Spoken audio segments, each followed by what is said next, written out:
The Church of England has been running an illegal immigrant racket. That's the allegation. This issue first reared its head when a failed asylum seeker blew himself up outside Liverpool Women's Hospital. It turned out he'd been baptised and confirmed by the Church of England, but they lost contact with him. Acid attacker and twice failed asylum seeker Abdulazidi went missing again. Questions were raised about the role churches were playing in giving illegal immigrants a backdoor into Britain.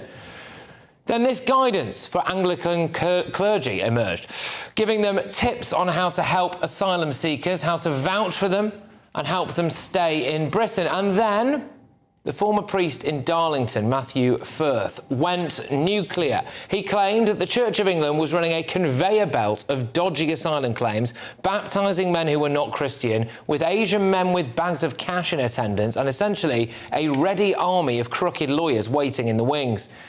We repeatedly went to the Archbishop of Canterbury, Justin Welby, and the Church of England for comment. They kept denying everything. They kept saying nothing to see here. They kept saying it's up to the Home Office, not them.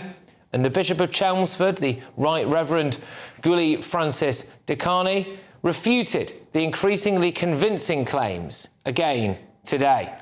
If he's claiming that the Church of England is being a conveyor belt for baptisms in order for people to gain asylum status, that is not the experience that I have, and I don't believe that there's the evidence to suggest it. And a spokesperson for the Darlington Diocese even called it nonsense. Well, today, the lid has been well and truly blown off. Reverend Matthew Firth appeared before the Home Affairs Select Committee. The Archbishop was invited, apparently, but declined to attend. He then did an interview with our reporter Charlie Peters exclusively for Patrick Christie's Tonight. What he reveals is staggering. It began by him explaining the attempt to silence him. They did mention to me the fact that there might be people, quote, out to get me as a result of giving such evidence on what is a sensitive topic and a, you know, in some spheres a bit of a kind of contentious topic. And so I just was given that bit of warning, and it's concerning. And it's concerning for democracy, really, when a witness at a select committee has to think about whether there's going to be blowback because of evidence they've given. But he will not be silenced. And now he explains the sheer scale of the scandal. To be baptised, these need to be baptised, and so do these. And then you spot the pattern that actually, you know, the vast majority, if not all of these people had already failed in their initial asylum claims, and they were now in the appeals process. So I think everybody that were being brought to me had already failed in their initial asylum claim. Have other people spoken to you about their own experiences who are too afraid to make public their comments as you have? Yeah, I think people are afraid to speak out. I think that, you know, at times, and, you know, in relation to certain topics, there can be a little bit of a climate of fear in terms of speaking about these matters.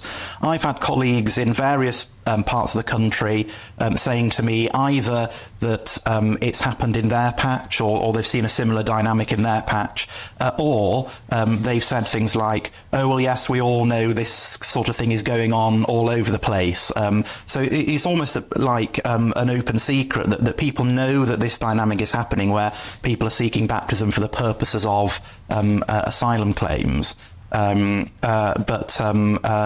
so they know it's happening, and many clergy have seen it in their own patch, you know, firsthand. In my time, there weren't any charities using the churches in terms of legal support, but I have noticed that since then, I've seen social media posts from 2022 and also from this year, where churches like St Cuthbert's, but also in Hartlepool and Redcar, are being used as legal centres where solicitors who are specifically seeking to help people whose initial asylum claims have been rejected, they're positioning themselves in those churches and almost basing their operations out of those churches. And so presumably the churches are happy to you know, join in with that process. So I think when sometimes the church says we're just trying to offer an open arms welcome, I think sometimes it's a little bit more than that, you know, sometimes there's a bit of a political agenda as well, perhaps. Since announcing your own experiences very publicly through the Telegraph, you've also looked further into the situation locally in St Cuthbert's in Darlington and has discovered that that church was actually advertised very openly by activist lawyers in the area who deal with asylum claims. Yeah, so as I was preparing to give my evidence at the Select Committee, I was obviously doing some more research, and what I found online, and I've got here, is a particular organisation, a legal organisation that says they're supporting people who are seeking sanctuary, specifically people whose applications have been refused. And then I did a little bit more digging and found that that legal team were basing themselves out of St Cuthbert's, Darlington, but also a church in Redcar, a church in Hartlepool, and other locations. And so yes, there seems to be in certain places a bit of a partnership going on in terms of both like an arms open wide sort of welcome to people as individuals, but also working with legal teams who are trying to help people whose applications have been refused. And it's specifically on people whose applications have failed. Yeah. They're seeing the church as an alternative way to recover that first failure and possibly get it passed on a second time. And I think this is why the church's guidance on this issue needs to be tightened up with eyes wide open, because I don't think churches would want to be sort of used like that. So I do think the guidance needs tightening up, and I think people need to have their eyes open to what's going on in this area. A longer version of that extraordinary interview is available on the GB News website. So what he says there is that it's an open secret amongst the church that this is happening.